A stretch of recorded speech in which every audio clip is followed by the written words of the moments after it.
ಲೋಕಸಭಾ ಚುನಾವಣೆಯ ಇನ್ನುಳಿದ 2 ಹಂತಗಳ ಮತದಾನಕ್ಕೆ ಪ್ರಚಾರ ಕಾರ್ಯ ಬಿರುಸುಗೊಂಡಿದೆ.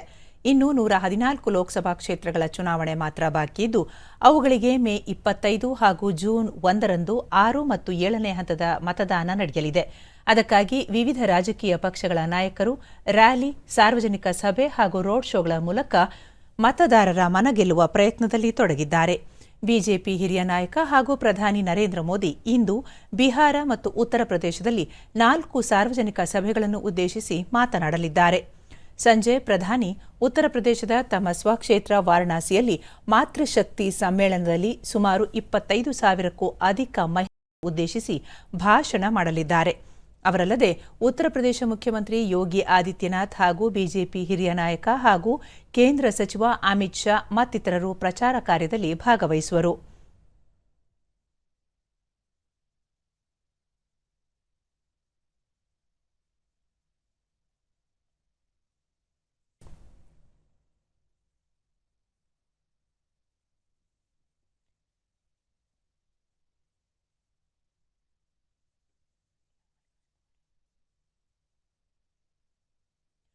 ಕಾಂಗ್ರೆಸ್ ಅಧ್ಯಕ್ಷ ಮಲ್ಲಿಕಾರ್ಜುನ ಖರ್ಗೆ ಹರಿಯಾಣದ ಜಗಧ್ರಿಯಲ್ಲಿ ಮಧ್ಯಾಹ್ನ ಸಾರ್ವಜನಿಕ ಸಭೆಯನ್ನು ಉದ್ದೇಶಿಸಿ ಮಾತನಾಡಲಿದ್ದಾರೆ.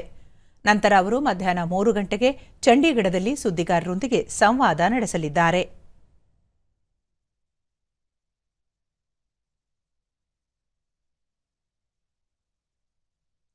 ಕಾಂಗ್ರೆಸ್ ಹಿರಿಯ ನಾಯಕ ರಾಹುಲ್ ಗಾಂಧಿ ಜಾರ್ಖಂಡ್ನಲ್ಲಿ ಚುನಾವಣಾ ಪ್ರಚಾರ ನಡೆಸಿ ತಮ್ಮ ಪಕ್ಷದ ಅಭ್ಯರ್ಥಿಗಳ ಪರ ಮತಯಾಚನೆ ಮಾಡಲಿದ್ದಾರೆ.